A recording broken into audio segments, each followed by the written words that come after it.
There's a specific sound that happens when your keycard gets denied at a place you've worked for 8 years. It's not just a beep, it's a death knell. The red light flashed twice at the security turnstile of Apex Defense Solutions, and I knew my world had just shifted.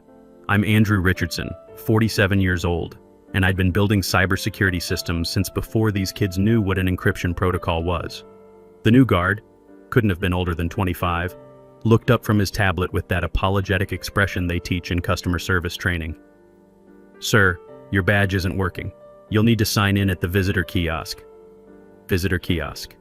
8 years at Apex, 21 years in civilian cybersecurity, 8 years before that in the Navy, and now I'm a visitor in my own building. I looked at the plastic card in my hand. This thing had gotten me into rooms that don't officially exist. Meetings where we discuss keeping Chinese hackers out of the Pentagon servers. Now it was just a piece of junk. "It's Andrew Richardson," I said, keeping my voice level. "I'm the lead architect for the Guardian Protocol. Check the manual override list." The kid tapped his screen, frowning. "Sorry, Mr. Richardson. The system shows you as... let me see. External contractor, pending status review." Pending status review.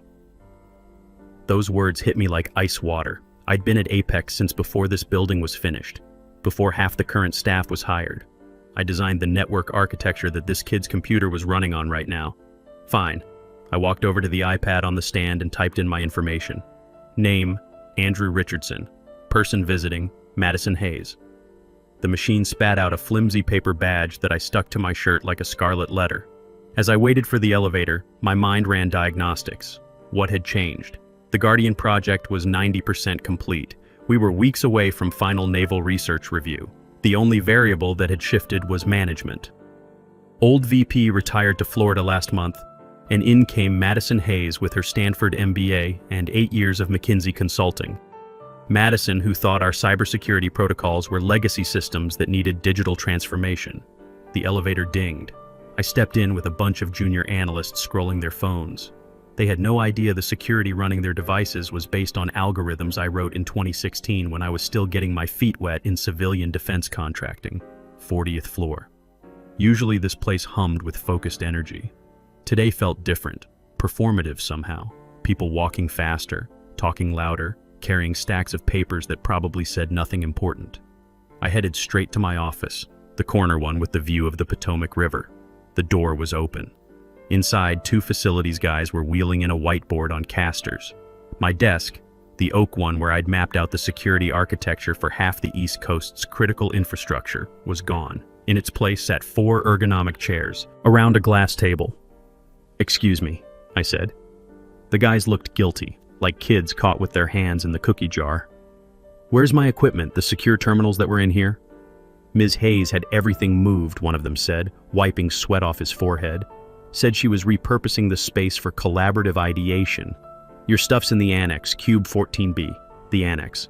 That's contractor purgatory, the overflow area near the bathrooms where they put summer interns and people they're about to fire." I felt something cold settle in my stomach, not anger. Anger makes you sloppy. This was recognition. Madison wasn't just reorganizing, she was erasing me. I walked to the annex. Gray cubicles, fluorescent lights, the smell of instant coffee and desperation. There, crammed into a space meant for someone half my size, was a cardboard box with my personal effects. My framed photo of my daughter Jessica in her high school graduation cap. A stress ball from a cybersecurity conference. My commendation letter from Admiral Sullivan from my Navy days. My secure terminal, the one with direct encrypted lines to naval research servers, was sitting unplugged on the floor like a piece of junk. I sat in the cheap rolling chair. It squeaked. Most people would have stormed into Madison's office right then, started yelling about lawyers and wrongful termination. But 8 years in the Navy taught me something. When someone declares war on you, you don't announce your battle plan, you execute it. I pulled out my personal laptop, air-gapped, encrypted with keys that exist only in my head, and opened a new file. Log 001 XT. Madison wanted to play corporate politics. She was about to learn that the most dangerous people aren't the ones making noise in conference rooms. They're the ones you don't notice until your entire system crashes. I checked my email on my phone since my terminal was dead. There it was, Message from Madison sent at 7:30 this morning. Subject, streamlining operations. Andrew, per our new operational directive, we're consolidating the technical interface. Please route all project communications through my office for approval. We need unified messaging for our stakeholders. Thanks for being flexible. Madison, unified messaging. Corporate speak for your voice doesn't matter anymore. I didn't reply. Just took a screenshot and saved it to my encrypted partition. Then I opened my calendar. Strategic planning meeting at 10 a.m. I wasn't on the invite list. I checked my watch. 8:15. I had an hour and 45 minutes to prepare, but I wasn't going to crash the meeting like some desperate middle manager. I was going to be the ghost in the machine. The annex had one advantage: thin partition walls and ductwork that carried sound perfectly from the executive conference room. I could hear every word of Madison's presentation without being in the room. At 9:55, Madison walked past in a suit that probably cost more than my monthly mortgage payment. She was talking to her assistant, a nervous young woman named Nicole. "Did you update the slide headers?" Madison asked, her voice carrying that particular authority of someone who's never been questioned. "Yes, Ms. Hayes, I replaced all the A. Richardson metadata with the Apex corporate logo, just like you asked." My jaw tightened. She was scrubbing my name from 8 years of work. Not just taking credit, erasing the audit trail. In defense contracting, that's not just unethical, it's dangerous. When something goes wrong with military cybersecurity, and something always goes wrong, investigators trace everything back to the original architect. If my name wasn't on the code I wrote, and her name was, she'd own every bug, every vulnerability, every potential catastrophe. "And the encryption protocol summary?" Madison continued. "All that technical jargon? I simplified it into bullet points, made it more executive-friendly. Executive-friendly. She'd taken cryptographic proofs that keep Chinese hackers out of our defense networks and turned them into PowerPoint slides. I waited until they entered the conference room, then opened our internal system on my phone. My access was restricted but not gone. I watched in real time as the file Guardian Protocol v4.2 Final was modified. The last edited by tag switched from A. Richardson to M. Hayes. That's when I made my decision. I needed to see this presentation firsthand. I walked past the conference room. The walls were glass but recently frosted, another transparency measure that actually blocked the view. The door was slightly open. "The key to the Guardian system," Madison was saying, her voice projecting confidence, "is the synergistic overlay of machine learning heuristics with blockchain-enabled security matrices." I almost laughed out loud. Synergistic overlay. I'd built a real-time threat detection engine that could identify and neutralize intrusion attempts in microseconds. She made it sound like a crypto startup pitch. "Madison," a voice interrupted. "Dr. Nicholas Porter, our lead systems engineer. Good man, brilliant but timid. The heuristic engine isn't an overlay. It's the core architecture. If we document it as an overlay, naval research will flag it as a vulnerability." There was a pause. I could picture Madison's smile freezing in place. "Nick, I appreciate the technical perspective, really. But we're speaking to admirals, not programmers. They want to know it works, not how it works. Let's focus on outcomes, not technical weeds." Technical weeds. She was calling the foundational security protocols of a $1.4 billion defense system weeds. I walked back to my cubicle. My phone buzzed. Email from legal. "Mr. Richardson, per request from VP Digital Transformation, we're reviewing the necessity of external consulting for project maintenance. Please surrender physical access credentials to security by EOD Friday. Digital access will transition to read-only immediately." Friday was 3 days away. The final naval research presentation was next Tuesday. Madison was timing this perfectly. She wanted me gone, physically and digitally, before Admiral Sullivan arrived. She wanted to be the only face in the room. Instead of replying, I opened my laptop again. Years ago, working Navy logistics, I learned a vital lesson. Never build a house you can't lock from the outside. The Guardian Protocol was my house. Madison had keys to the front door, but she didn't know about the maintenance access I'd built into the core architecture. I activated a latent logging feature buried deep in the compiler. Every keystroke, every file modification, every version change Madison or her team made would now be mirrored to a secure server I controlled. If she wanted to own my code, she was going to own every mistake she made with it. Around noon, Madison emerged from the conference room, riding high on her own BS. She spotted me in the annex and walked over, leaning against my cubicle partition. "Andrew," she said with that shark smile consultant's perfect. "Great session in there. Really moved the needle forward." "I heard," I said, not looking up from my screen. "Synergistic overlays." She missed the sarcasm entirely. "Exactly. Look, I know this transition is abrupt, but we need to optimize our human capital allocation. With the project entering maintenance phase, your heavy lifting is done. We can handle the day-to-day operations." The project wasn't in maintenance. It was in pre-deployment validation. If she changed the security headers without understanding the checksums, the Naval Research servers would reject the entire update package. "You'll want to preserve the original metadata," I said, finally looking at her. "The authentication protocols depend on verified authorship," she waved dismissively. "We'll address any technical hiccups in post-production. That's just implementation details." Implementation details. In cybersecurity, there are no small details. Every line of code matters. Every authentication sequence matters. Miss one checksum, and you can lock yourself out of your own system. "I need you to transfer all your working files to Nicole," Madison continued. "We're consolidating the archives. And legal mentioned your access termination. Friday, right?" "Friday," I confirmed. "Perfect. Clean handoff, no loose threads." She tapped my cubicle wall and walked away, probably already mentally spending her promotion bonus. She thought she'd just fired a subordinate. She didn't realize she'd dismissed the only person who knew how to fly the plane she was piloting. There's a diner about 10 minutes south of Apex called Murphy's. It hasn't been updated since the Cold War, serves coffee that tastes like battery acid, and is the unofficial meeting spot for mid-level Pentagon brass who want to talk without a paper trail. I arrived at 6 p.m. The place was nearly empty except for a trucker eating meatloaf and, in the back booth, Lieutenant Colonel Rebecca Torres. Becky wasn't in uniform, gray hoodie and jeans, looking like any other tired government worker. But her posture gave her away. Back straight, eyes scanning entrances every few seconds. "You look like hell, Andy," she said as I slid into the booth opposite her. "You look like you're dressed for a funeral," I countered. "Maybe I am. My secure comms have been buzzing all day. Update flags on Guardian that don't match our deployment schedule. The authorship metadata is scrambled." The waitress came over. "Coffee, black," I said. "Keep it coming." After she left, I leaned forward. "Madison Hayes is rewriting history, Becky." She scrubbed my name from the core modules and put herself as lead architect. Becky swore quietly, rubbing her face. "I knew it. Told Admiral Sullivan that Apex was getting shaky. Who is this woman? Stanford MBA, McKinsey background, track record in digital transformation. Thinks cybersecurity is just another business process to optimize. And she's taking over before the final review?" Becky looked ready to punch something. "Sullivan won't sign off if the original architect isn't there to vouch for the system.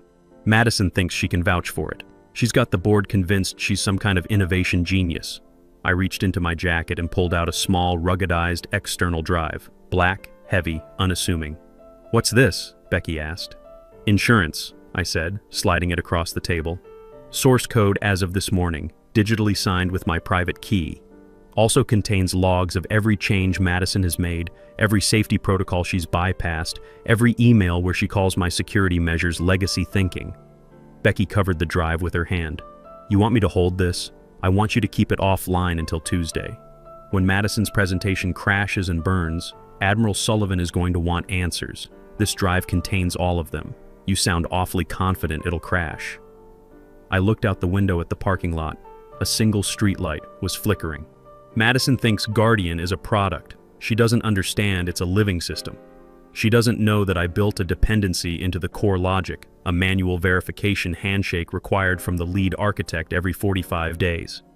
"Security lockout," Becky whispered. "That verification is due Tuesday at 2 p.m., right in the middle of her presentation to Admiral Sullivan." Becky laughed, a short, sharp sound.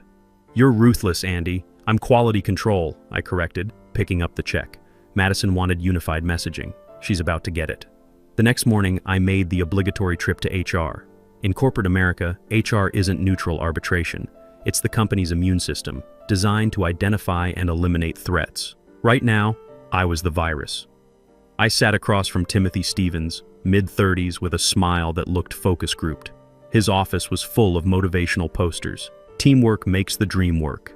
Innovate or stagnate. "So, Andrew, Tim said, scanning the formal complaint I'd just handed him. You're alleging intellectual property, theft, and hostile work environment. I'm documenting it, I said. Madison Hayes removed my name from federal defense software copyright headers.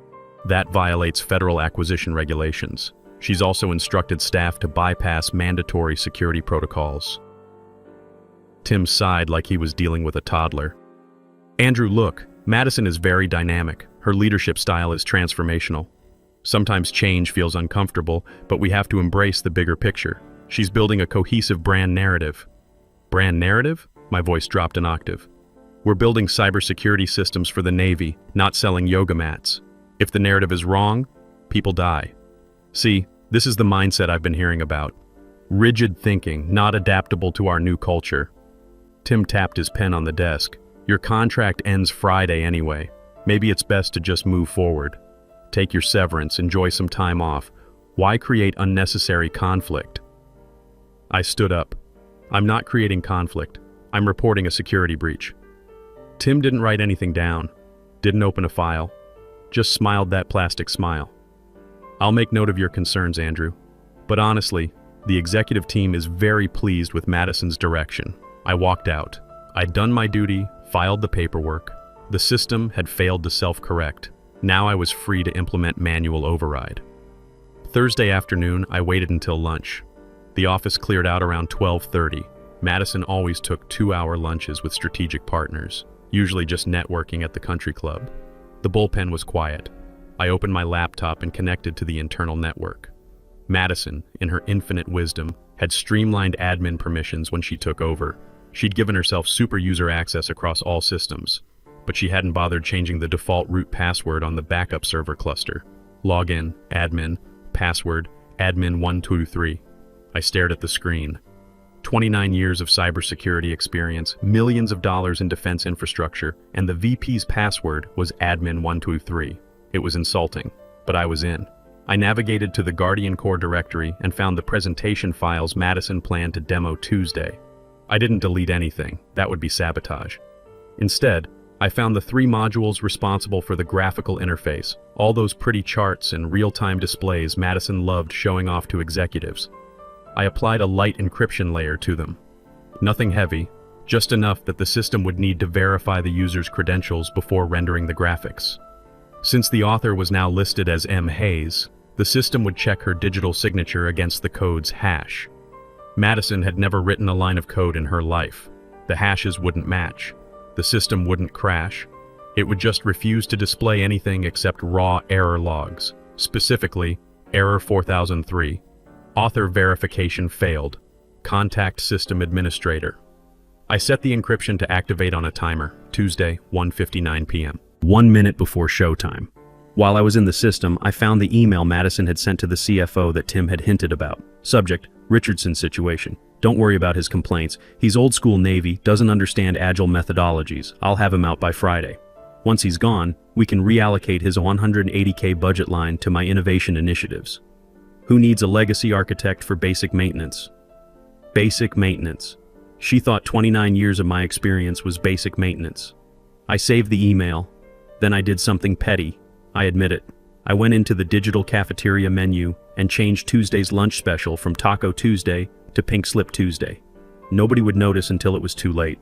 I closed the laptop. The trap was set. It wasn't a bomb. It was a mirror. All Madison had to do was stand in front of it, and Admiral Sullivan would see her for what she really was. Friday morning, my last official day. The atmosphere felt toxic. People avoided eye contact as I walked through the office. In corporate culture, failure is contagious. Stand too close to someone getting fired, you might catch a layoff. At 10 o'clock a.m., there was a mandatory all-hands video call to prep for the naval research presentation. The meeting invite had a tag I'd never seen before. Attendee, observer only, audio disabled. They'd preemptively muted me. I sat in my cubicle, put on headphones, and joined the call. Madison's face filled the center of my screen, broadcasting from her corner office. The rest of the team, Dr. Porter, Nicole, the junior developers, appeared in smaller boxes, looking exhausted.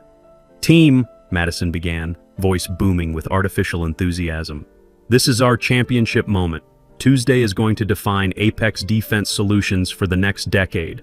We're not just presenting a product, we're selling a vision of the future. She shared her screen. Slide 1, Guardian Protocol, Next Generation Defense, presented by Madison Hayes, VP Digital Transformation. My name was nowhere, not even in the acknowledgements footer. 8 years of work, erased. She clicked to slide 4, Technical Architecture. As you can see, Madison narrated, we've streamlined the authentication pathways, removing redundant verification loops to increase response speed by 40%. I felt my blood pressure spike. Redundant verification loops? Those weren't redundancies. Those were the safety checks that prevented the system from mistaking a software update for a hostile intrusion. She'd gutted the core security features. I frantically typed in the chat, Madison, you cannot remove verification loops. That violates fail-safe compliance protocols. The message appeared for half a second, then vanished. Deleted by moderator. Madison didn't even pause. I see some activity in the chat. Let's keep the channel focused on constructive input. We don't want to get bogged down in negativity. She was gaslighting the entire engineering team in real time. I looked at Dr. Porter's video feed. He was pale, gripping his coffee mug. He knew what she'd done was dangerous, but he had a mortgage and 2 kids in college. He stayed silent.